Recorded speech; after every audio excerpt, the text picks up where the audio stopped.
Этот день стал печальным для семьи мистера Дэвида Миллера, когда друзья и соседи собрались, чтобы проводить хорошего человека в последний путь. Шоком стало для всех, когда волк подошел к гробу и укусил мужчину за шею. Причины такого поведения волка оказались еще более шокирующими. Мистер Дэвид Миллер, пожилой мужчина, проживал в Айдахо. Он вырос в этом городе и почти никогда не покидал его, за исключением периода военной службы. После нескольких лет службы он ушел в отставку и жил один. Мистер Миллер проживал на окраине города и часто сидел по вечерам на своем крыльце, любуясь закатом. Дэвид предпочитал уединение, он был добр к своим соседям, но всегда сохранял определенное расстояние. Его единственным компаньоном был маленький мальчик по имени Уилл, который жил в соседнем доме. Дэвид ласково называл его малыш и часто угощал того сладостями. С ним он делился историями о своих военных подвигах, ведь он был врачом, помогавшим раненым солдатам на поле боя. После долгих лет службы на войне Дэвид вернулся домой, но ему не хватало захватывающих сцен на поле боя.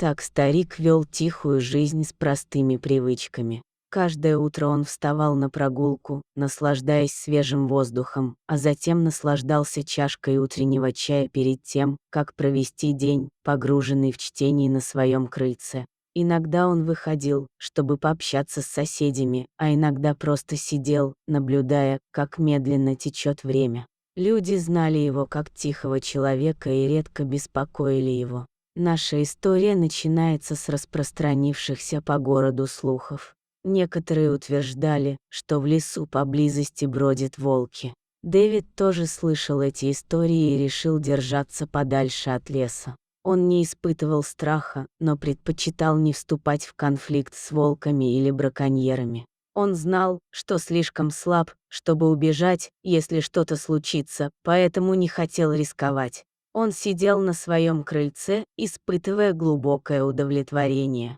Старик был убежден, что вся жизнь, включая диких животных, заслуживает защиты. Когда некоторые его соседи приняли решение охотиться на волков во имя собственной безопасности, он высказал свое неодобрение. К сожалению, его мнение было проигнорировано, и охота продолжалась. Однажды вечером мистер Миллер сидел на крыльце и услышал шорох в своем сарае. Сначала он не был уверен, но взял фонарик и пошел проверить. То, что он увидел, оказалось совершенно неожиданным. Большой волк спокойно сидел среди коробок.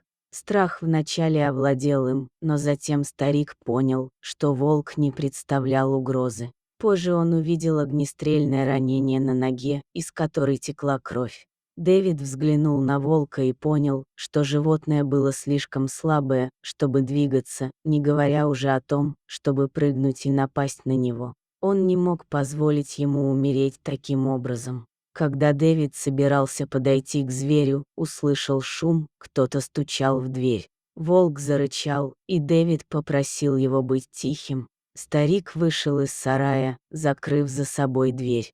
На его крыльце стояли трое молодых людей. Они спросили мистера Миллера, видел ли он волка, пробегавшего мимо, поскольку он обычно сидит снаружи, читая книгу. Мистер Миллер ответил, что был занят дома и ничего подозрительного не заметил. Старик осторожно открыл дверь и обнаружил волка там, где его оставил. Подойдя ближе, он увидел, что волк тяжело дышит и болезненно скулит.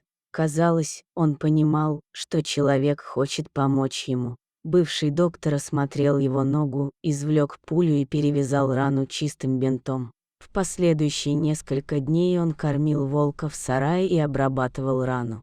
За это время у них появилась глубокая связь. Ночью мистер Миллер подсаживался к волку, лаская его шерсть, чтобы убедиться, что тот чувствует себя комфортно. Он был осторожен, чтобы соседи не заметили животное. Для тихого и уединенного человека это было несложно. Однажды ночью волк почувствовал, что у него хватает сил, чтобы встать на лапы. Мистер Миллер проводил его в лес и отпустил. Хищник немного колебался, но затем убежал. Каждую неделю они встречались ночью в сарае старика, где тот кормил волка. Со временем его визиты становились все более редкими, но встречи никогда не прекращались полностью. Дэвид понимал, что жизнь возвращается к обычному ритму, и считал, что так и должно быть. Мистер Миллер обычно сам совершал все покупки, но в одно неспокойное утро, спустя несколько месяцев после первой встречи с волком, он почувствовал сильную усталость и попросил своего молодого друга Уилла помочь с покупками. Он написал список и вручил его мальчику, который отправился в магазин за продуктами.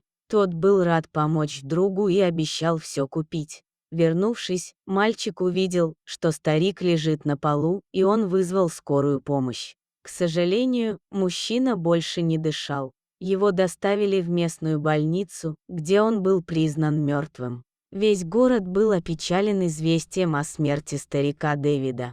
Хотя большую часть своей жизни он провел в одиночестве, он оставался постоянной опорой для соседей. Он был дружелюбен и отзывчив ко многим людям, и в день его похорон соседи и друзья собрались, чтобы проводить мистера Миллера в последний путь. Когда над гробом читали прощальные слова, внезапно ворвался волк и подбежал к гробу, не прикасаясь к мужчине. Он просто стоял неподвижно рядом с ним около минуты, а затем укусил его и убежал обратно в лес. Удивленные присутствующие не могли понять, что произошло, но тут мужчина резко поднялся из гроба. Люди были в шоке и не могли в это поверить. Доктор, находившийся среди них, объяснил, что укус волка фактически спас жизнь старому Дэвиду, открыв дыхательные пути и облегчив его страдания. Мистер Миллер не умер, на самом деле у него был анафилактический шок. Тем утром он поел французский тост с пшеничными отрубями, что вызвало у него сильную аллергическую реакцию, закрывшую дыхательные пути и вызвавшую состояние, похожее на смерть. К сожалению, маленький Уилл не был в курсе аллергии своего друга. В прошлый раз, когда мальчик посещал супермаркет, он принес старику этот хлеб, не зная о его аллергии. Когда Дэвид пришел в себя, его друзья рассказали ему, что произошло. Он постоянно спрашивал о волке. Спустя несколько недель мистер Миллер вернулся домой из больницы, надеясь снова увидеть своего друга. И его молитвы были услышаны. В тихую ночь он увидел, как волк смотрит на него из кустов. Он бросился к волку и обнял своего верного друга, благодаря его за спасение жизни. Животное нежно лизнуло лицо человека, прежде чем убежать в лес. Мистер Миллер больше не видел этого волка, но никогда его не забывал. Дорогие зрители, если вам понравилось это видео, не забудьте поставить лайк и подписаться на наш канал. До свидания.